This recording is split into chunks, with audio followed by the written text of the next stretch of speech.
হুসাইন একবার বিশ্বনবীরে প্রশ্ন করলেন, নানা মানিল আমজাদ ইলাল্লাহ, বলেন তো নানা আল্লাহর কাছে কে বেশি দামি, আপনি নাকি আমি?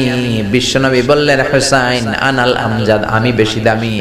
হুসাইন বলল, নানা জি আমি মানি না, আনা লা ওয়াফিক, আমি মানি না নানা। কেমন করে আপনি আমার চাইতে বেশি দামি হন? আপনার চাইতে আমি বেশি দামি। বিশ্বনবী বললেন, হুসাইন আমি হলাম নবীদের নবী, আখির নবী, বিশ্ব নবী, আর তুমি হলা আমার উম্মত, তোমার চাইতে আমি বেশি দামি।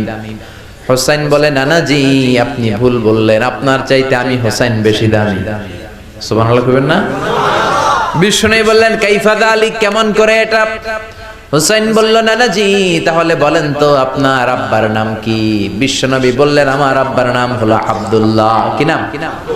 হুসাইন বলেন, আনা খালি আব্দুল্লাহ, লাইসা ক্বাবলাহু ওয়ালা বা'দাহু শাই।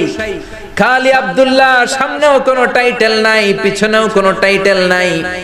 আমার আব্বার নাম আপনি জানেন নাকি?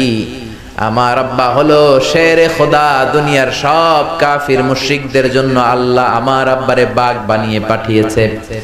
আমার আব্বা সাধারণ কোনো মানুষ নয়, বিশ্ব নবীর মেয়ের জামাই। আল্লাহু আকবার।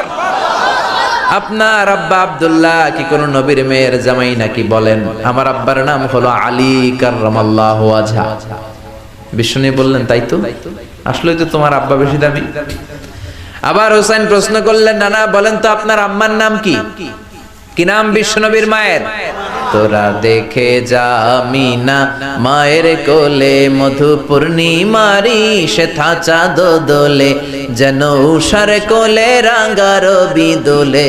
তোরা দেখে যা আমিনা মায়ের কোলে, কুল মখলুকে আজি ধ্বনি ওঠে কে এলোই, কালিমা শাহাদাতের বাণী ঠোঁটে কে এলোই, পড়ে দুরুদ ফেরেশতা বেহেশতের দুয়ার খোলে। তোরা দেখে যা আমিনা মায়ের কোলে। আল্লাহু আকবার। বিশ্বনবী বললেন, আমার মায়ের নাম আমিনা। হুসাইন বলল, নানা জি আপনার মায়ের নাম যদি আমিনা হয়, জেনে রাখেন আমার মায়ের নাম হলো ফাতিমা, সাইয়্যিদাতুন নিসাই আহলিল জান্নাহ।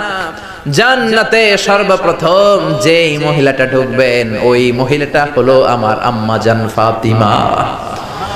বিশ্বনবী ফাতেমারে এত ভালোবাসতেন, বিশ্বনবী বলতেন যে ফাতেমারে কষ্ট দেয় সেজন্য আমি নবীরে কষ্ট দেয়, আর যে ফাতেমার মনের মধ্যে আনন্দ দেয় সেজন্য আমি নবীরে আনন্দ দেয়।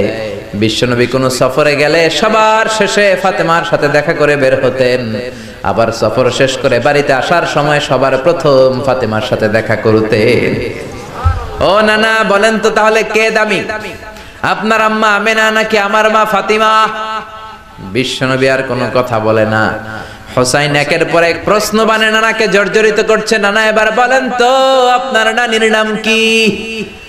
বিশ্বনবী বললেন, হুসাইন আমার নানির নাম হলো বাররা বিনতে আব্দুল উজ্জা। হুসাইন বলে, না না আপনার নানি বাররা রে কেউ চিনে না। চিনেন আপনারা? অনেকে জানেই না, ওই যে কয় নসিনি, আরা নসিনি দে, আমরা চিনি না বাররা বিনতে আব্দুল উজ্জা।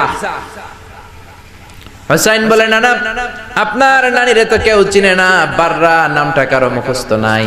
আমার নানির নাম আপনি জানেন নাকি? আমার নানির নাম হলো খাদিজাতুল কুবরা আত-তাহেরা।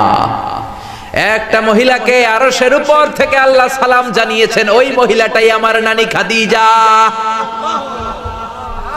বিশ্বনবী খাদিজারে এত ভালোবাসতেন, বিশ্বনবী বলতেন, আল্লাহ কিয়ামতের দিন যখন কেউ কাউরে চিনবে না, ওই কঠিন দিনে আমি যেন আমার প্রাণের খাদিজারে ভুলে না যাই। খাদিজা ইন্তেকালের পরে বিশ্বনবী নিজ হাতে দাফন কাফন করলেন, কবরের সামনে দাঁড়িয়ে দোয়া করলেন। দোয়ার পরে সব সাহাবীরা ঘরে ফিরে যায়।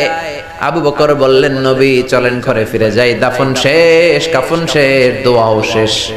বিশ্বনবী বললেন, না আবু বকর আমি যাব না, তুমি যাও, আমি কবরের সামনে দাঁড়িয়ে থাকবো। যেই মহিলাটাকে এই কবরের মধ্যে আমি শোয়ালাম রে আবু বকর, এই মহিলাটা সাধারণ কোন মহিলা নয়, আমার বিপদের দিনের সঙ্গিনী খাদিজা। মক্কায় এই মহিলাটাই আমার হাতে প্রথমে কালিমা পড়ে ইসলাম ধর্ম গ্রহণ করেছে। মক্কায় কেউ যখন আমারে সাহায্য করে নাই তখন আমার খাদিজা আমারে ভুলে নাই। কেউ যখন আমারে শেল্টার দেয় নাই, সাহায্য করে নাই, খাদিজা আমারে সাহায্য করেছে। মক্কার লোকেরা 3 বছর শিয়াবে আবি তালেবে আমার জেলের মধ্যে রেখেছিল।